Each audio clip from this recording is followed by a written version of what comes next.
Good evening and thanks for attending. I'm Lou Finfer from the class of 72 and one of the founders of Crimson Courage. Karen Scharf and other founders here tonight with me. I got my start in community organizing as a sophomore through Phillips Brooks House at Harvard, and I've been a community organizer ever since, currently serving as Director of Mass Action for Justice. A group of Harvard alumni originally formed Crimson Courage to urge Harvard not to back down to the demands of President Trump, as Columbia University had.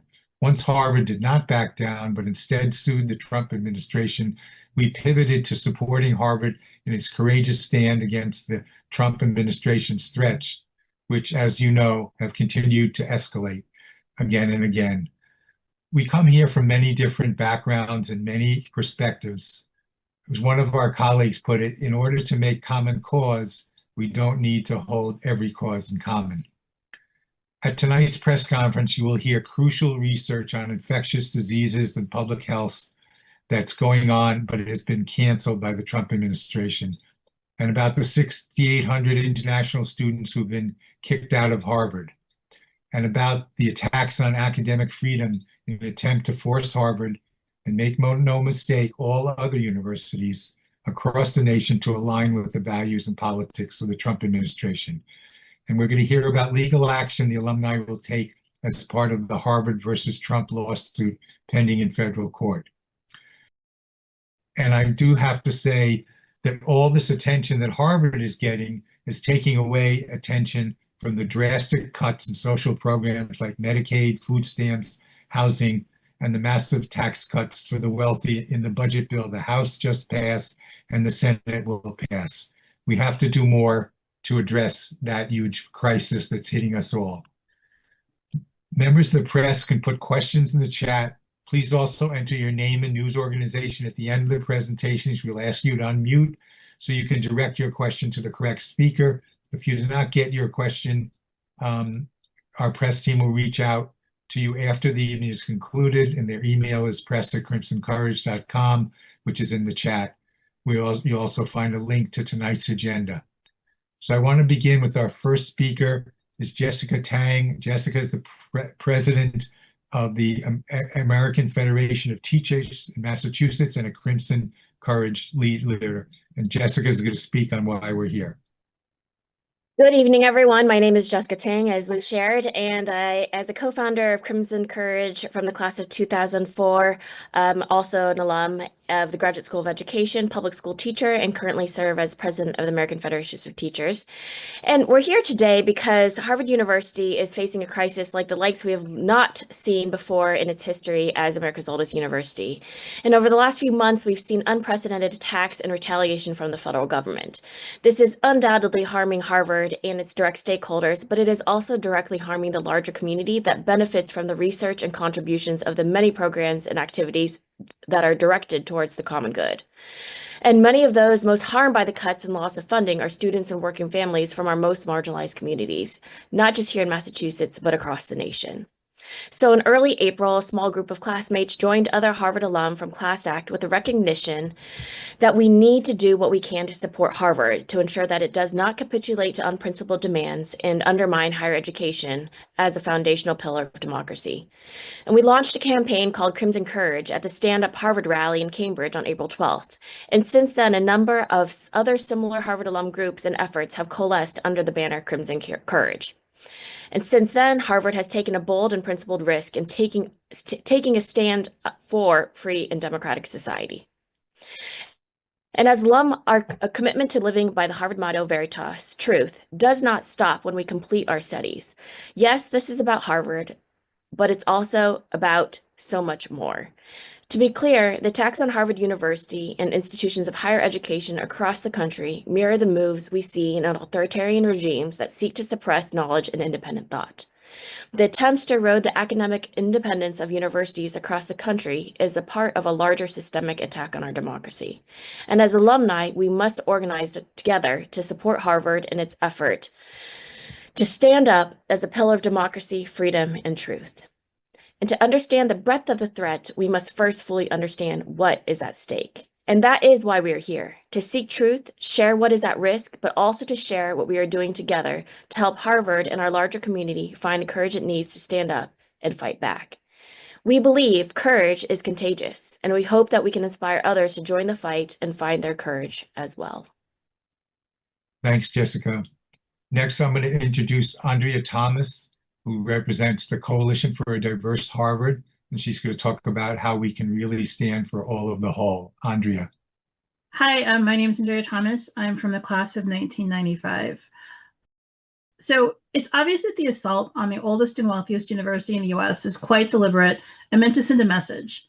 And the concessions the people sacrificed to placate the administration have emboldened these attacks. While Harvard is not the first university targeted in this way, the nature of the demands represent the ways the Trump administration wishes to permanently transform not just US education, but US society. We should all remember that we are not doing this to solely benefit Harvard. Schools that wish to maintain a safe environment for students and protect the autonomy of our institutions of higher education from this overreach should band together, just as the public should. It is important not to make this so much about a single campus. It is about an authoritarian government attempt to control how higher education functions and who can access it, as well as to scare people and institutions into submission.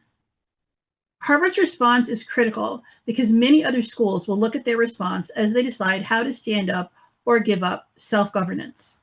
If Harvard feels it cannot stand up, there are a few schools that will feel that they can. And that's really the point. Universities that have made commitments to educating first-generation students, minority students, and women are all at significant risk in this moment. Many of those students have already been impacted as Harvard and other schools have cast them aside in advance of direct orders. We would like to create a larger community of faculty, alumni, administration, and students across the country to strategize and hopefully create a line of defense against these attacks. We are stronger together.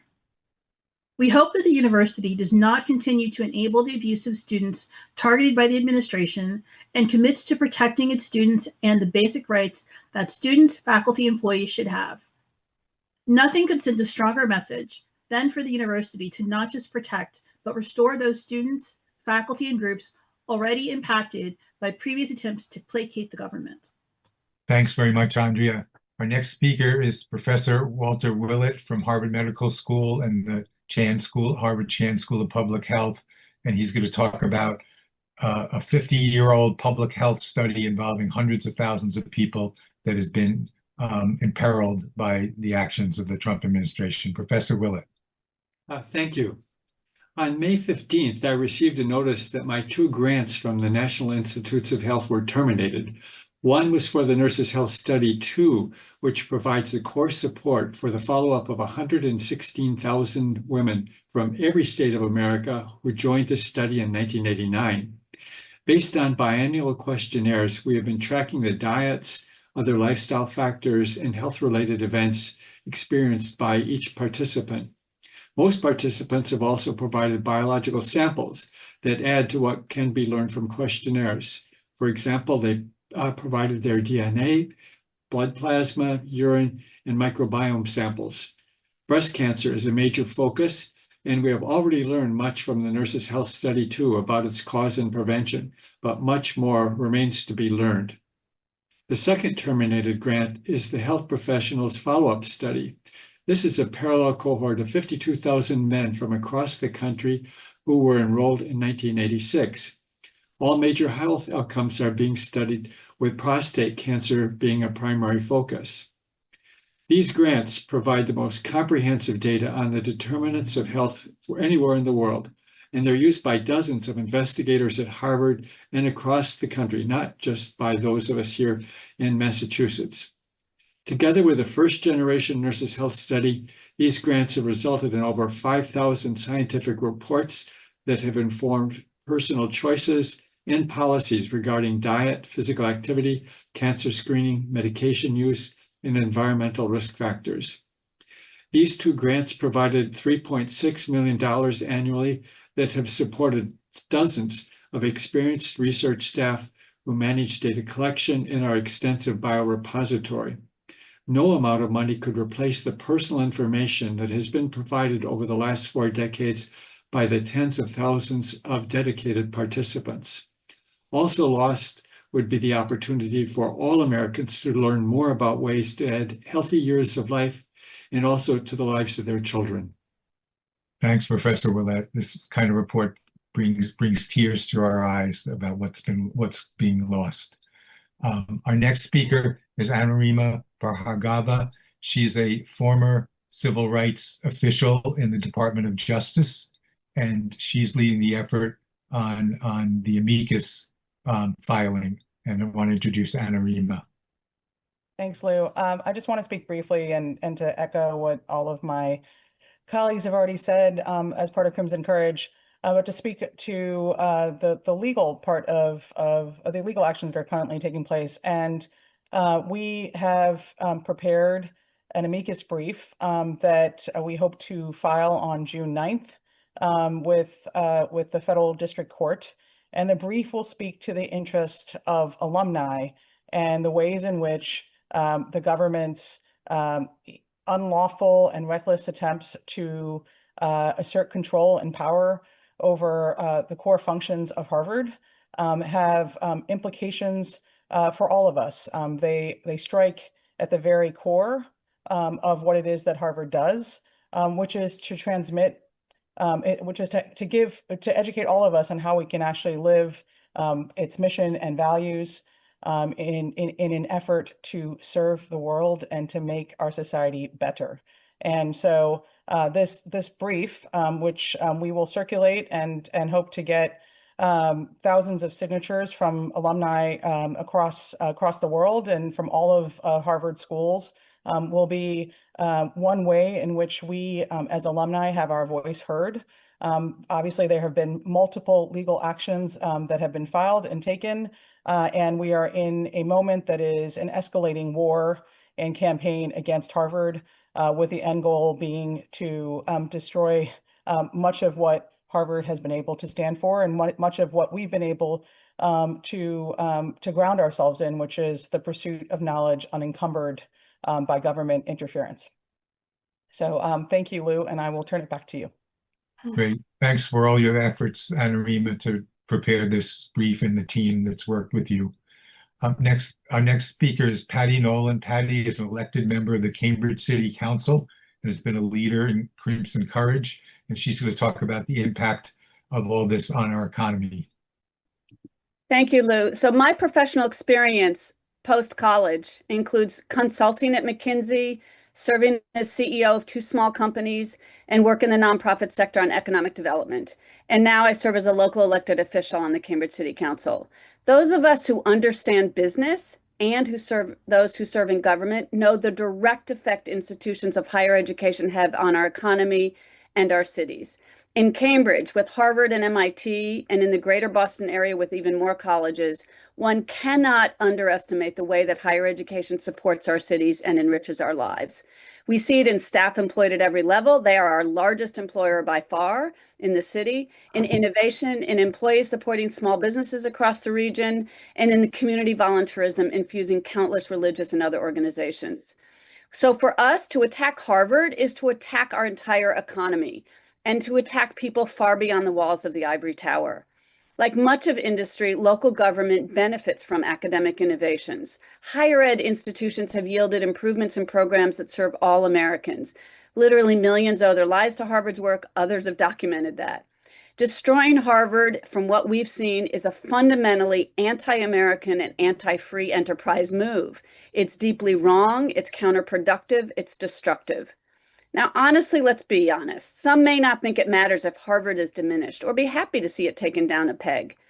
And yet, as the significant positive impact Harvard has had and can have has become clear, there has been a seismic shift that we've witnessed. Alums are newly proud and engaged. Residents and city staff appreciate Harvard's courage and solid stand for academic independence and the rule of law.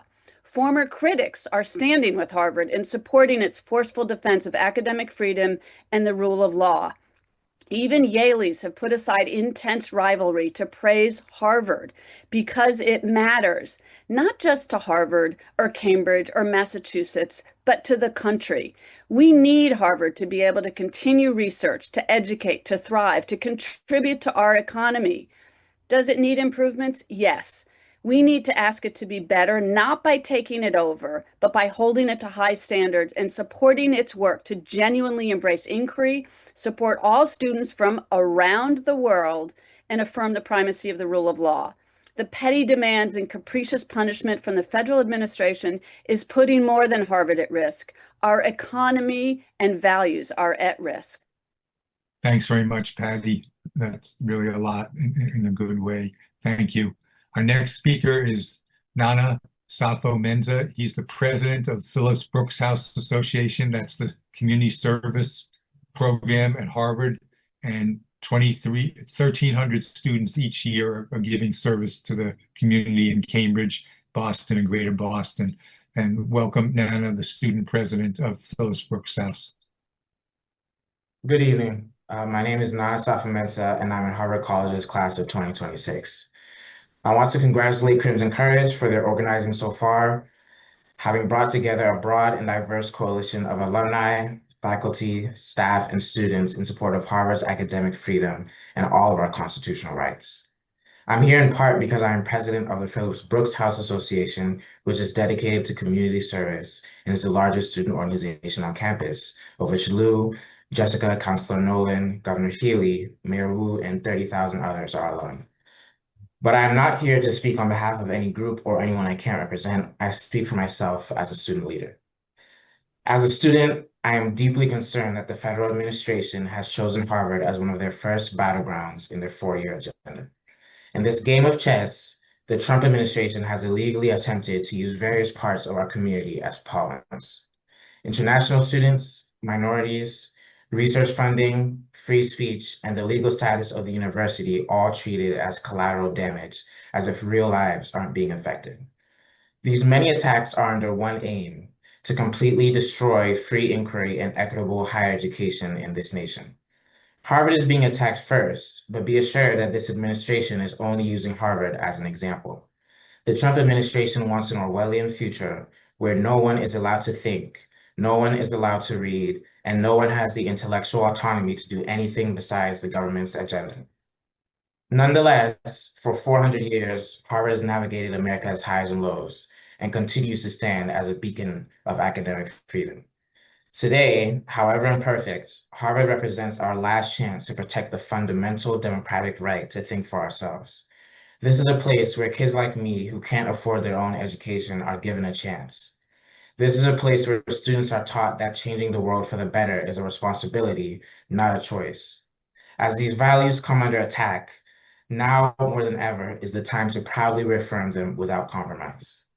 These are the true values of the United States of America, and Crimson Courage is all about bringing together our 400,000 alumni to coalesce around it. These attacks have only brought the Harvard community closer together around these shared values. And across the country, Harvard's critics, distant affiliates, and even those who have long been silent now realize that we are all fighting on the same side of history. We believe in a version of the future where anyone in the world, regardless of background or political view, can come to Harvard to learn and research without fear of retaliation. In pursuit of that endeavor, we have nothing to lose and everything to gain. Thank you. Thanks. That's the future we want, and not that Orwellian future that you mentioned. Thank you, and thanks for your leadership. Our next speaker is Dragana Rogulja from Harvard Medical School, and she's going to talk about her research, which relates to cancer and other things. Dragana, welcome. Thank you, Lou. My lab members and I are extremely grateful to the American people for their support, and we never take it for granted. Virtually all of our work is done with practical goals in mind, and we regularly engage with the public. We host visits by elementary school students, go to retirement homes, respond to every email from people who express curiosity about our research because they have problems with sleep, and there's really a lot of that. So the lab lost 2 federal grants, one from the Department of Defense, or the DoD, we were a quarter of the way through, and one from the NIH. That one just started. My lab wants to understand why sleep is essential for life. And several years ago, we showed that in animals which don't get enough sleep, the organ that gets critically damaged is the gut, the small and large intestine in mammals. Like metal rusting or cut fruit turning brown, the gut becomes oxidized due to extremely high levels of free radicals. If we neutralize these radicals in the gut, animals can survive without sleep. And this was shocking since we usually associate sleep with the brain, but it makes a lot of sense from the clinical perspective because many diseases are associated with poor sleep. And one of those diseases is cancer, and especially colon cancer. With the DoD funding, we were testing our idea about the underlying mechanisms, and the preliminary data are very encouraging. In 2 animal models, we see that frequency and severity of colon cancer are enhanced, or at least for now, they seem enhanced by sleep reduction. And if we are right, this would have immediate and concrete practical implications because we know the molecular targets, and these are all pharmacologically manipulable. And maybe you've heard, but the incidence of colon cancer has doubled roughly over the last 2 decades or so. And our idea is that this might be because of sleep disruptions caused by electronics, so specifically in young people. And with this grant, we were also developing indirect ways to quantify gut oxidation based on molecules from the blood, urine, saliva, feces, which could then be turned into simple tests that you could take and then know when you need to take an antioxidant. The NIH funding was going to be used to study another phenomenon, very surprising, that we recently uncovered, which is that the gut is not only a central target of sleep, but it's a regulator of sleep. So depending on what you eat and what the gut detects inside the lumen, it can actually directly signal to the brain and change the quality of your sleep. So we were going to use this funding to study the phenomenon in detail, again, with the ultimate goal of developing simple targeted interventions that could improve sleep quality. So we use animal models, but based on everything we know, this is very likely to translate to humans. I thank you all for listening, and I want to stress again that my lab really welcomes engagement with the public, whoever that is, and I think that many of my colleagues actually share that opinion. Thank you again. Thank you, Professor Rogulja. Nana was speaking on behalf of the 30,000 Harvard students. And now I want to introduce Simone Gonzalez, who's an organizer with the Harvard Union of Clerical and Technical Workers. And there are 20,000 Harvard employees that have a lot of things at stake, and Simone's going to speak to that. Welcome, Simone. Thank you so much, Lou, and thank you all. Hi, everyone. My name is Simone Gonzalez. I'm a member of the Harvard College class of 2013, and I'm speaking tonight as a labor organizer on behalf of the Harvard Union of Clerical and Technical Workers. HCTWU represents over 5,600 employees across every school at the university. Our members serve in a diverse range of jobs, including grants managers, lab technicians, lifeguards, and program coordinators, to name just a very few. Every day, HCTWU members work side by side with faculty, students, visiting researchers, and fellow colleagues to advance the scholarship of the university and further its mission of creating life-enhancing discoveries and disseminating them across our nation and the globe. Thus, our union members know the tremendously destructive cost of the current administration's actions, including last Thursday's heinous assault on our international student body. As we wrote in a recent communication, the government's attacks on higher education are not designed to protect anyone in our community. They are calculated attempts to tear down universities and bend them to its will. If we yield now and shutter essential research, including laying off hundreds of Harvard staff committed to that research, endangering their economic security and damaging their careers, we help to give the Trump administration exactly what it wants: control over our academic direction, our future, and our community. The university has already shown great leadership in standing up to the Trump administration's demands.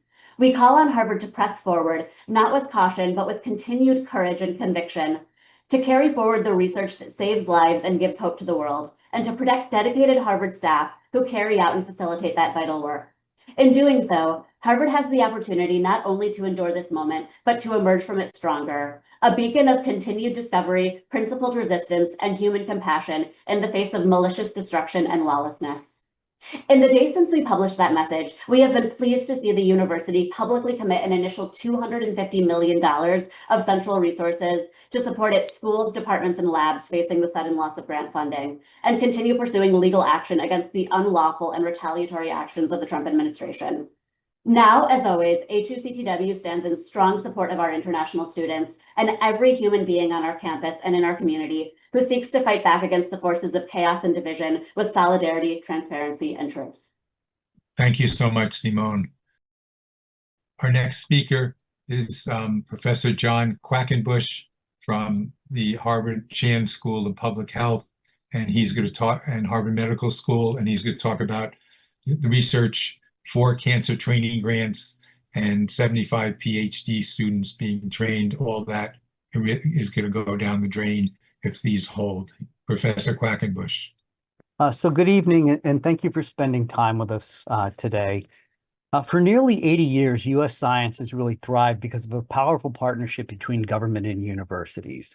And that partnership has allowed us to cure diseases, to build life-saving technologies, and to really train the next generation of innovators. This partnership is built on research grants, and these are not gifts. They're contracts with clear terms and deliverables. And it's this grant system that's kept American science strong and vibrant and really made us the envy of the world. Today, that foundation is under assault. The Trump administration has terminated hundreds of research grants, many simply because they include words like diversity or gender, with no regard for the scientific questions that are being addressed or the relevance to public health. Funding levels for the NIH and other agencies have already dropped to nearly half of what they were in 2024. And a proposed 40% cut in the NIH budget that's making its way through Congress paints a really bleak picture for the future. On May 15th, as you've heard, the administration canceled nearly all federal research funding to Harvard under the guise of fighting anti-Semitism. But this sweeping move is political punishment disguised as policy, and the impact has been devastating. Because of the administration's actions, I personally have lost nearly $1 million in annual research funding. And that's money that was driving efforts to use machine learning to understand cancer and develop new treatments and new approaches. It also funded critical work in which we're exploring questions like, why do men and women respond differently to colon cancer therapies? And this is work that extends across the spectrum of treating disease, work with real implications for saving lives. This research for me represents my cumulative work over 33 years built on millions of dollars in grant support that's produced over 300 publications. Publications that have been cited over 100,000 times, and that work has now been terminated. But the wider costs are enormous. 8 early career scientists in my team now face a difficult choice: leave science and as academic science, or leave the country to pursue it elsewhere. The PhD and master's students in our department who learn through research apprenticeships are watching their futures unravel. The Massachusetts economy is also going to feel the effects through lost research spending and the ripple effects on local businesses. But most importantly, these senseless terminations are cutting short promising lines of inquiry, work that could transform how we treat cancer, dementia, and the health effects of environmental exposures.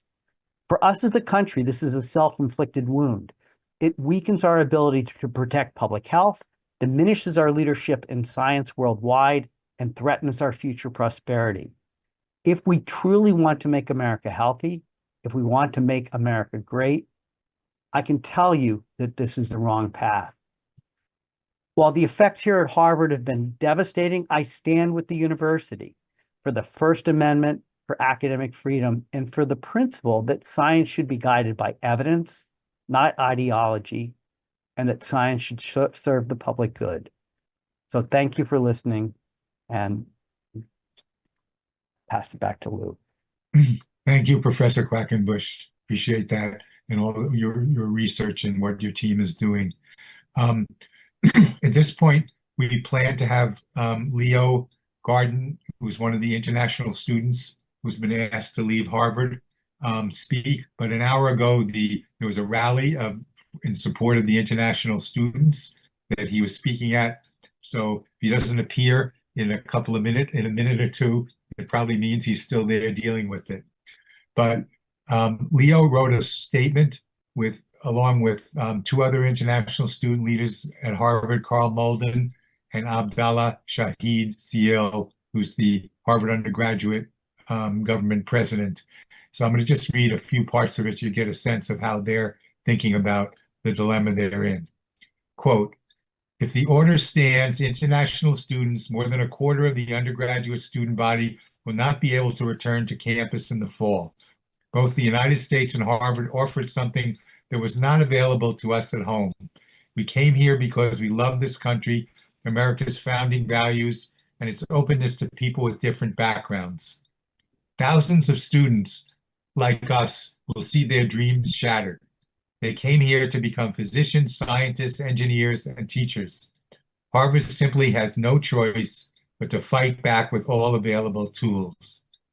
We need the support of universities and students across America to show that his attempts at intimidation will not work. We need Republicans in Congress, quite a few who are graduates of Harvard, to oppose President Trump's actions. But we need all Americans to resist President Trump's attacks on the very core of American values, the right of free speech. So thank you, Leo and Carl and Shahid, for your leadership and these words that we read that you had written. So we're now going to just briefly, our next steps, as Anarima said earlier, we're going to be organizing to get thousands of signatures on the amicus brief that has to be filed on June 9th. On commencement day on Thursday, we're going to be handing out stickers and postcards about the Crimson Courage campaign and signing the amicus brief. We're doing that at commencement. On the following week, June 6th, is the reunion dates for about 15 different classes of Harvard, and we're going to have an event there to engage them in this campaign. We're going to do outreach to other alumni networks in other universities to find ways to work together. This certainly can't be done at Harvard alone. So this is the speaking agenda, and it's really moving what people said, and it really reemphasizes and underlies why we're all in this fight together. But it's really the soul. It's a cliche, but it's the soul of the country and the soul, all the souls we care about in our lives and each other. So now we're going to move to questions from the press, and Lisa Page is going to coordinate that section. Hi, all. Thanks, everyone, for speaking tonight. What a wonderful presentation. Members of the media, if you have a question, feel free to put it in the chat. It would also be great if we could see a raise of hands, and then we can enable you to ask your question.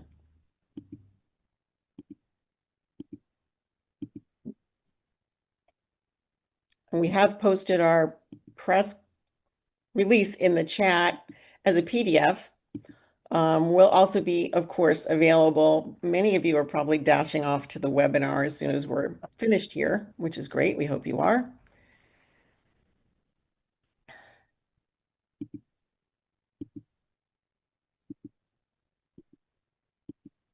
Not seeing any hands. Is there anyone else who has final comments from the panel? Yeah, I'm happy to add a little bit to this. You know, I talked about the research grants that have been terminated. You know, one of the other things that we haven't talked about very much are our students. And our students are supported by training grants. Many of these grants come from the National Institutes of Health, the National Science Foundation, and they provide us with the opportunity to support students during their PhDs. And this is really critical because students in PhD programs, they learn to do science through apprenticeship. They work with faculty members, and they come and do research and develop their capabilities as researchers by working with the men and women who are here on our faculty who lead them through the process. And those training grants have also been terminated, putting this generation of scholars, the future of American science, at risk. And you know, this is another tragic effect of cuts that are being made without thought to the implications for us, as well as for the future of our country. I just want to add, this is Lou Finfer again, there have been press covering this and signed in, listening to this. We have WHDH Boston TV, NBC TV Boston, Mass Politico, Kelly Garrity News, NF5 Newspath, WBZ Channel 4 Boston, WGBH Boston, Swayvon Lee, Danny McDonald from the Boston Globe, Boston Fox 25 News, NBC National News, Sarah Randazzo from the Wall Street Journal, and I'm probably missing Jenna Russell from the New York Times. So there has Lou, Sarah has a question in the chat from the Wall Street Journal. She says she can't seem to raise her hand. Uh-oh, sorry about that. Go ahead, Sarah. Oh, hi, can you guys hear me? Yes. Great. Yeah. So I was just curious if you've heard from, if there's a faction of alumni who support any element of what the Trump administration is doing. I just haven't seen that faction, but I was curious in the formation of your group, kind of what friction or tension points there may have been in getting organized. We haven't seen, I think, anyone who agrees with the approach that this current administration is taking to I think, control Harvard. However, I think many of us agree with some of the goals in terms of fighting anti-Semitism and making sure that there's diversity of viewpoints on campus. And, there's certainly plenty to do to make Harvard as a campus better. However, we have not found anyone who objects to the values that we've shared on the website. And we do believe that it is a wide cross-sector group of alumni from different places and political viewpoints who actually agree that's what's happening is wrong. Thank you. Yeah, there are certainly some alumni who support this, and there are some Harvard graduates who are in the Trump administration, but there's not been an organized response of them doing this. And that's why we're standing up, and there's a wide diversity of, not all of us doing this have agreed on other things all the time, but this is a fight, a common cause that brings us together. Andrea, do you have anything to add to that? Andrea Thomas? I don't want to put you on the spot.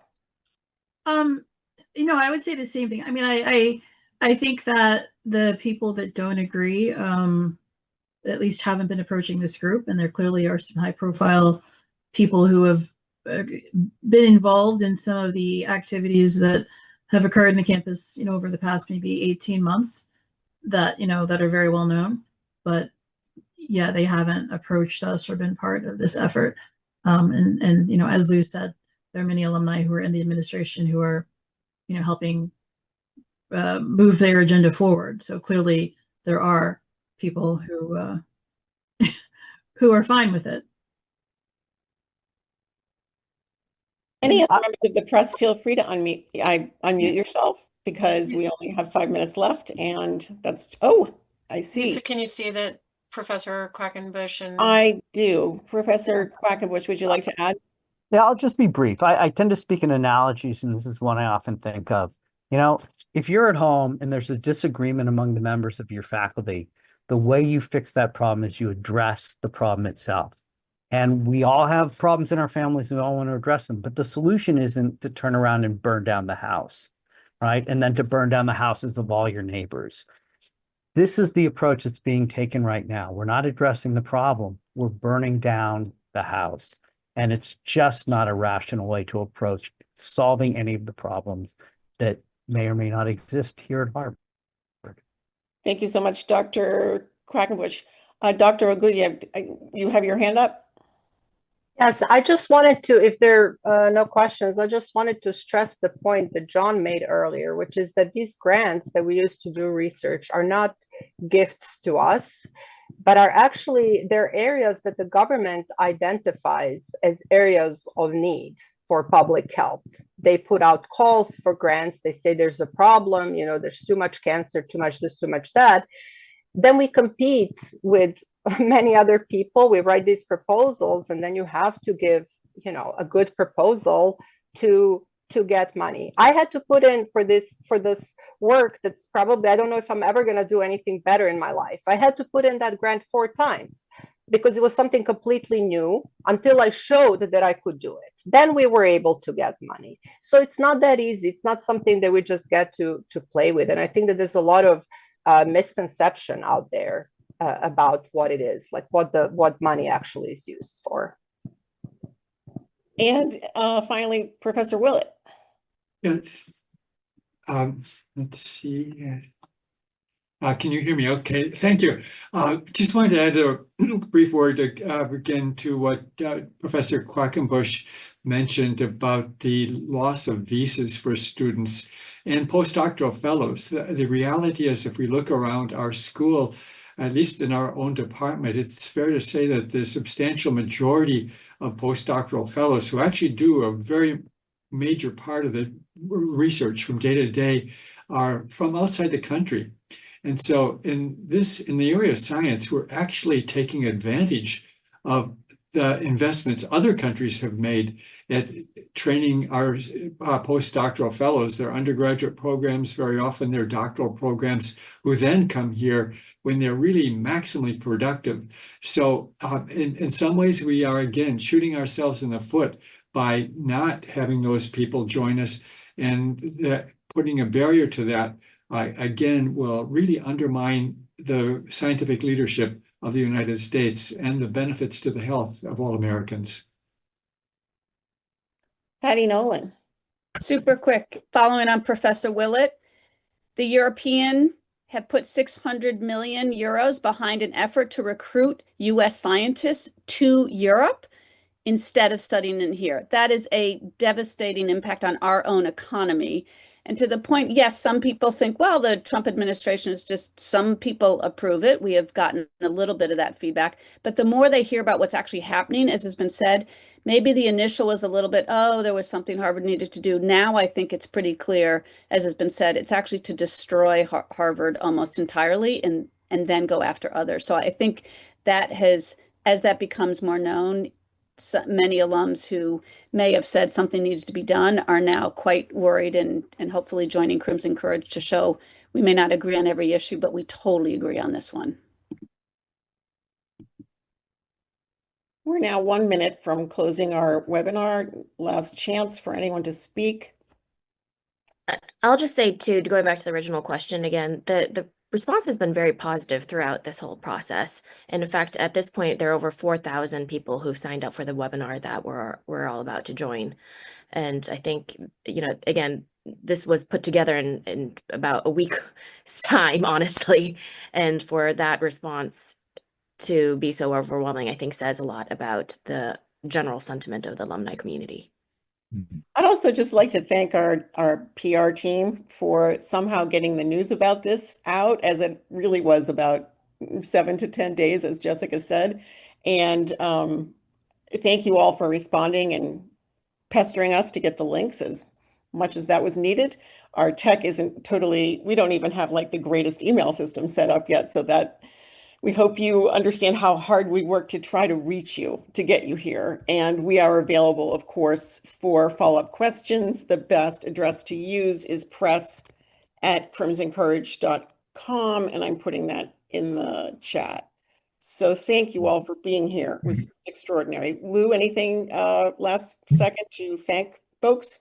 Thanks, Lisa and Evelyn, for what you did. Thanks to all the speakers. We really appreciate the time you put into what you said. We have copies of what you said, and we're also going to get them out to the media and others.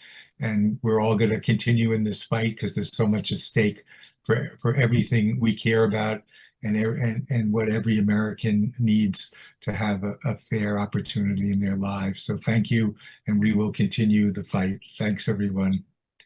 And the webinar will start at 7, which has another set of speakers and continued work that will start at 7 o'clock.